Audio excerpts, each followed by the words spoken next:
শিশির অধিকারী এবং কাঁথি পুরসভার চেয়ারম্যান সুবল মান্না একই মঞ্চে গতকাল তাদের দেখা যায়, শিশির অধিকারী এবং সুবল মান্নাকে। এবং সেখানে সুবল মান্না শিশির অধিকারীকে রাজনৈতিক গুরু বলেন, পায়ে হাত দিয়ে প্রণাম করেন। ওই দেখুন,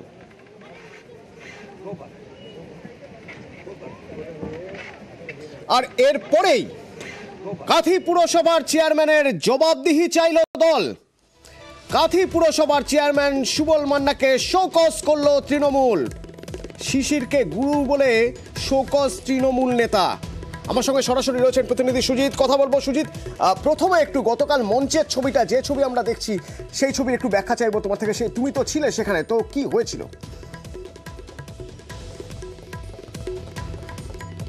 কাঁথির একটি ইংলিশ মাধ্যম মানে ইংরেজি মাধ্যম যে স্কুল, তার বাৎসরিক অনুষ্ঠান ছিল। সেই অনুষ্ঠানে দুজনেই আমন্ত্রিত ছিলেন। কারা দুজন?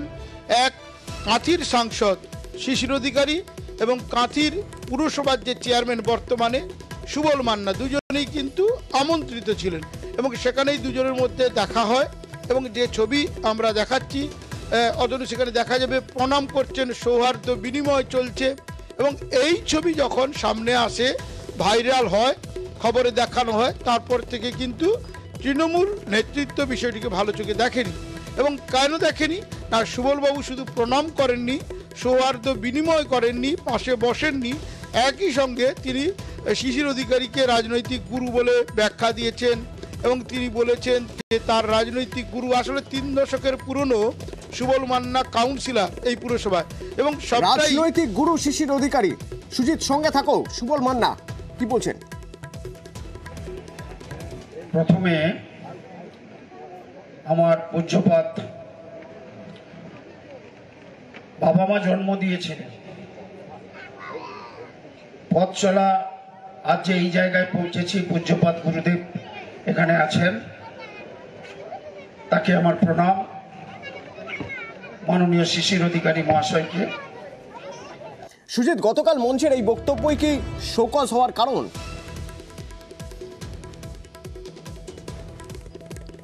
একেবারে, এবং সেটা রাগঢাক করেনি তৃণমূল নেতৃত্ব। কাঁথি সাংগঠনিক জেলার যিনি সভাপতি বর্তমানে পীযূষ পণ্ডা, তিনি জানিয়ে দিচ্ছেন, কারণ ইতিমধ্যেই তার কাছে নানা নালিশ যায়। আসলে লড়াইটা যেখানে শান্তিকুঞ্জ অর্থাৎ শিশির অধিকারীর পরিবার বনাম তৃণমূল, সেখানে কেন তিনি এভাবে তাকে ব্যাখ্যা করবেন, এভাবে কেন তার সঙ্গে বসে থাকবেন, জানিয়ে ঘোষা হয়েছে দলের কাউন্সিলরদের মধ্যে, তারাই নালিশটি ঠোকেন। এবং সেখানে কিনা ইতিমধ্যেই এই পুরসভা চালানোর ক্ষেত্রে দেখা গেছে যে একটা দুটো মেরু, একদিকে সুবল মান্না, অন্যদিকে অখিল গিরির পুত্র ভাইস চেয়ারম্যান সুপ্রকাশ গিরি। এর ফলে কিন্তু যে পরিস্থিতি তৈরি হয়েছে, সেই পরিস্থিতি কিন্তু তৃণমূল নেতৃত্ব সামাল দেওয়ার চেষ্টা করছে। কারণ লোকসভা ভোট, কারণ ডিসেম্বরের আর কটা মাস, এবং তার আগে এইভাবে যদি নিজেদের মধ্যেই একটা দ্বন্দ্ব থাকে, তার মধ্যে কেউ একজন শিশির অধিকারীকে আবার রাজনৈতিক গুরু বলছেন, কিছুটা অস্বস্তি তো হবে। সুতরাং সেক্ষেত্রে জবাব চাওয়া হচ্ছে তার কাছে জবাব চাওয়া হবে, তিনি কেন ওরকম কথা বললেন, শোকজ করা হচ্ছে তাকে। তৃণমূল জেলা সভাপতি কাঁথির পীযূষ পণ্ডা, তার বক্তব্য। বয়স্ক মানুষের পায়ে প্রণাম করাটা আমাদের দেশের কালচার, আমাদের সংস্কৃতির কালচার, সেটা নিয়ে আমাদের কথা না। যার রাজনৈতিক কোলে লালিত পালিত হয়ে এই পরিবার এত বড় হয়েছে, সেই পরিবারের সঙ্গে একসঙ্গে মঞ্চ শেয়ার করাটা তৃণমূল কংগ্রেসের কর্মীদের ভাবাবেগে আঘাত দেওয়া।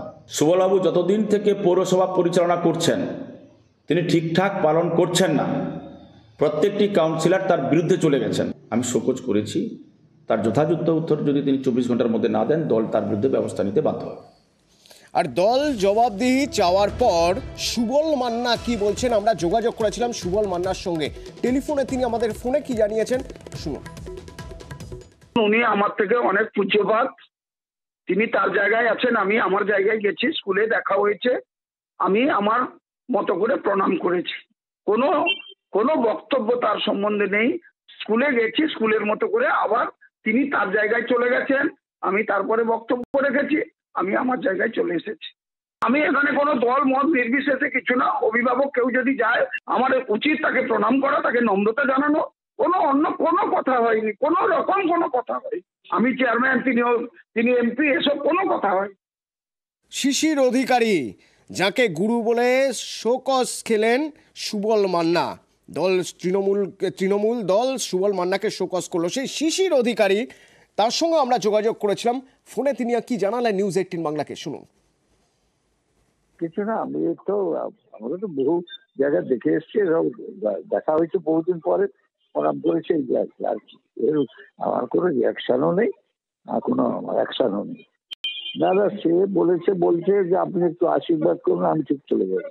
অন্তত এই সৌহার্দ্যটা থাকুক, এটা মনে করেন আপনি? হ্যাঁ, সে তো সবসময় থাকা উচিত। ভালো মন্দ সবকিছু নিয়ে চলতে